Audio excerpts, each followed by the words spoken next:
Welcome to this class. आजको क्लासमा चाहिँ हामी क्लास 11 को मेकानिक्सको च्याप्टर 1 फिजिक्सको मेजरमेन्ट एन्ड डाइमेन्सनको चाहिँ केही इन्ट्रोडक्सनहरूको बारे सिक्न जाँदैछौँ। यो धरतीमा दुईवटा टाइपको क्वान्टिटी छ,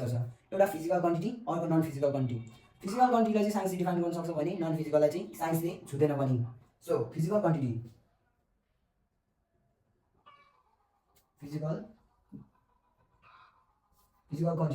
फिजिकल क्वान्टिटी चाहिँ मेजर गर्न सकिन्छ। फर इक्जाम्पल लेन्थ, मास, टाइमहरू भयो। फिजिकल क्वान्टिटीलाई चाहिँ हामीले हुन्छ नि त्यो यसको लेन्थ हुन्छ, त्यसको मास हुन्छ, अनि त्यो टाइममा नि हामीले गर्न सकिन्छ भने नन फिजिकल क्वान्टिटी।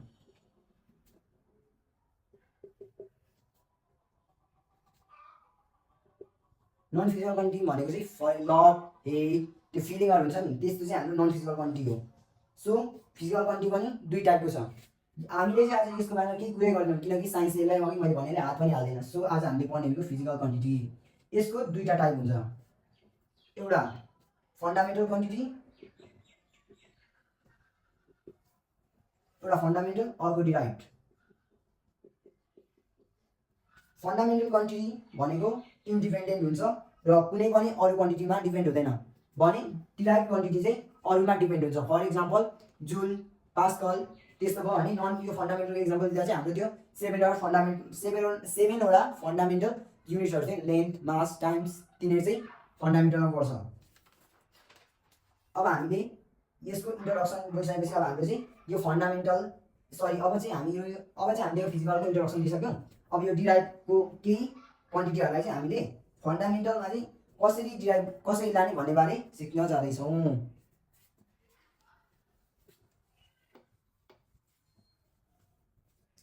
टीचरले कप हेरेर बनाउँदा पत्ताउँदैन स्टुडेन्टहरूले। हजुर कप हेरेर बनाउँदा पत्ताउँदैन। के गर्नु, पढाइ सुत्दै पढाउँ भनेर नि। Expression of derived quantity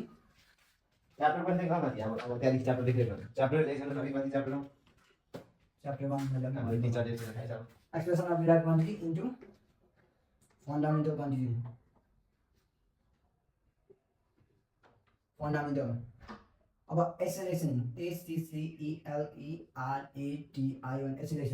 एक्सेलरेसनको formula के हुन्छ, velocity by time taken. Velocity velocity by time. अब यो चाहिँ डिराइभ क्वान्टिटीको अब यसलाई चाहिँ फन्डामेन्टलमा लाँदा चाहिँ यही क्वान्टिटीलाई चाहिँ तोड्दै लाने हो क्या, अन्तिममा फन्डामेन्टलमा पुऱ्याउने हो। अब भेलोसिटीको फर्मुला के हो, भेलोसिटी भनेको डिस्प्लेसमेन्ट बाइ टाइम टेकन।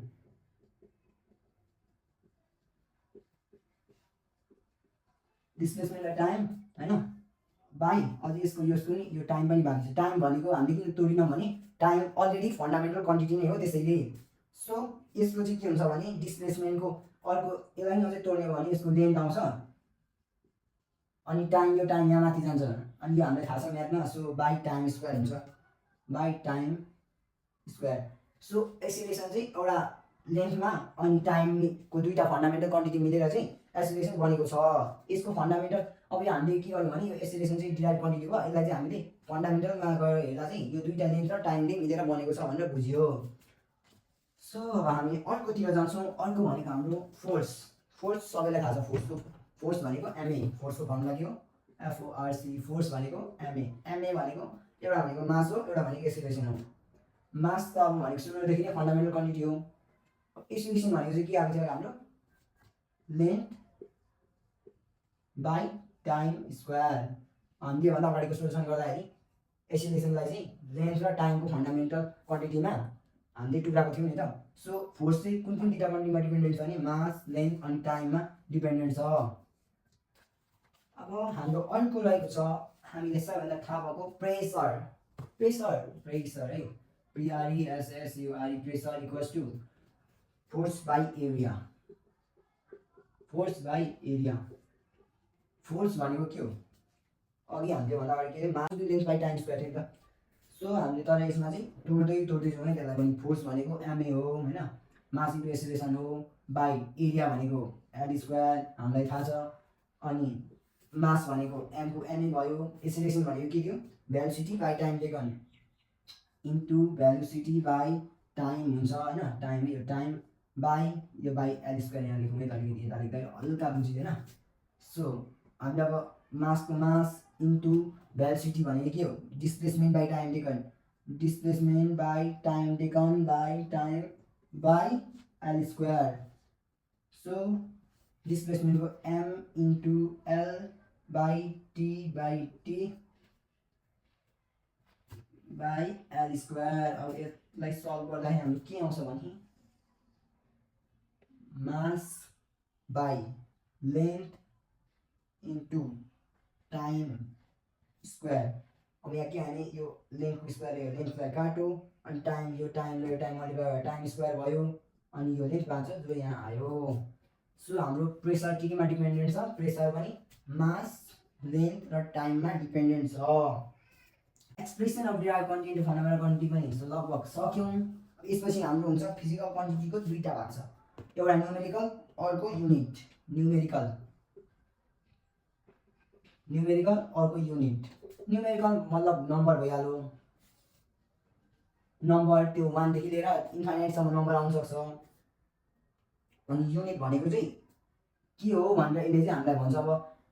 1 जुल आयो भने यो भनेको चाहिँ यसले यो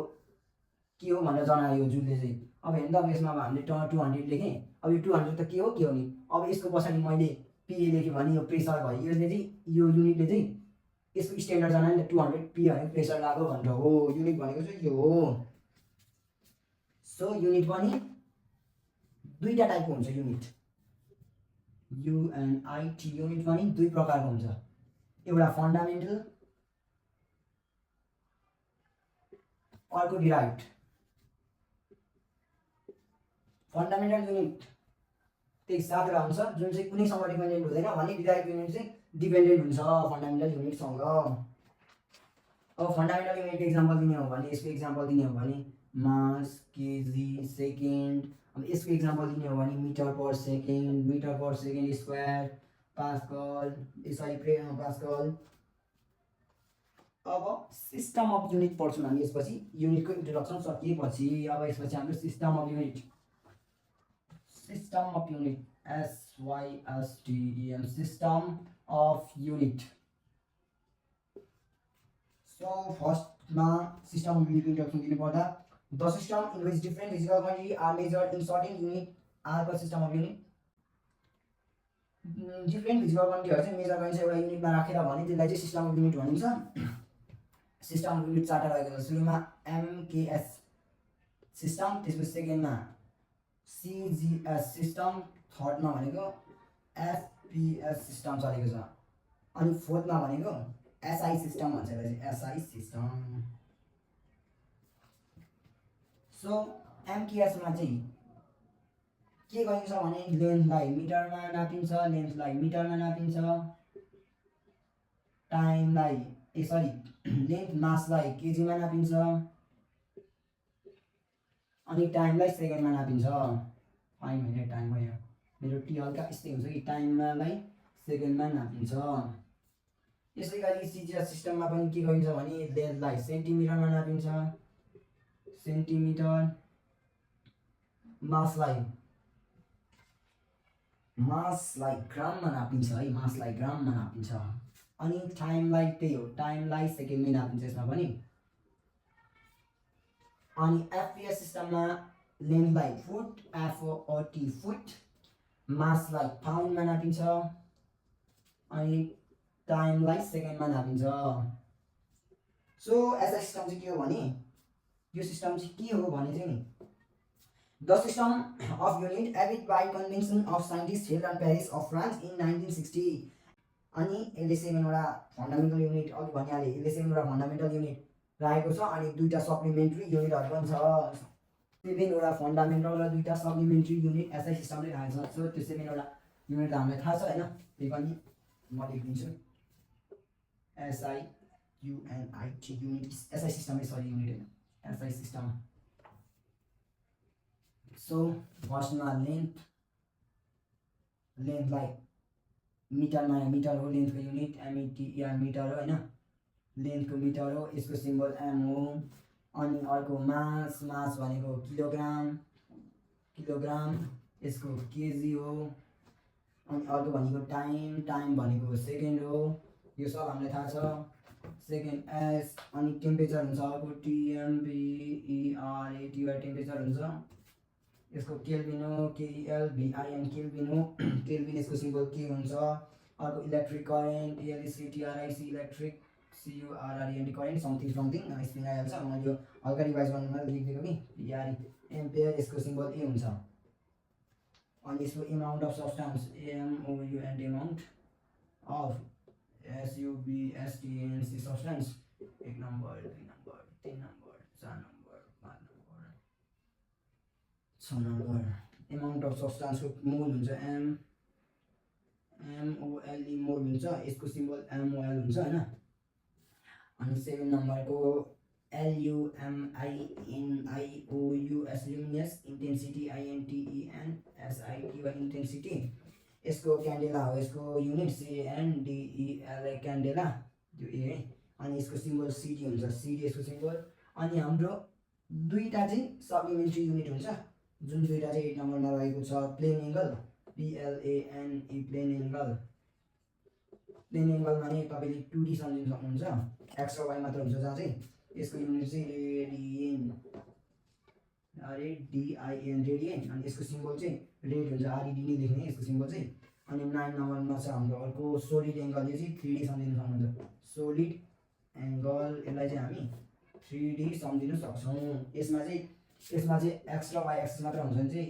यसमा चाहिँ x y र g हुन्छ तीनटा हुन्छ यसको युनिट भनेको STERADIN स्टेडियन यसको सिम्बल भनेको SR हैन अनि यसको सिम्बललाई चाहिँ हामीले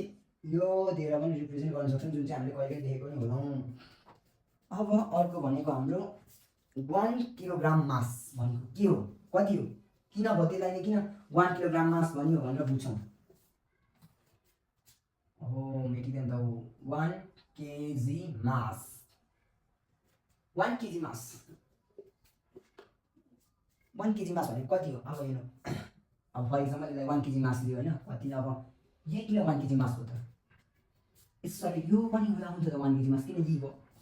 यो प्रश्न छ हैन सो 1 केजी मास चाहिँ अब अघि भने नि फ्रान्सको पेरिसमा साइन्टिस्टहरूले एउटा कन्भेन्सन गरेको थिए 1916 मा हैन त्यहाँ चाहिँ के गरे भने साइन्टिस्टहरूले तिनीहरूले चाहिँ एउटा प्लाटिनियम इरिडियमले बनेको एउटा क्युबिकल बक्स जुनको चाहिँ डायमिटर पनि 4 भएको अनि हाइट पनि 4 भएको राइट बनाए हैन जुनको चाहिँ हिटले तताउँदा पनि एक्सपेन्सन एकदम थोरै हुन्छ भोल्युम हुन्छ नि त्यो भोल्युम तललाई भोल्युम बढ्छ जुन चाहिँ अति थोरै हुन्छ त्यसैले प्लाटिनियम इरिडियमको एउटा बक्स बनाए जुन चाहिँ कहाँ राखेको छ भने international bureau of weight and मेजरमेन्टमा चाहिँ यो राखेको छ अनि त्यसलाई नै 1 केजी मास भनिन्छ 1 केजी मास किन भनिन्छ भन्दाखेरि the mass of cylinder the mass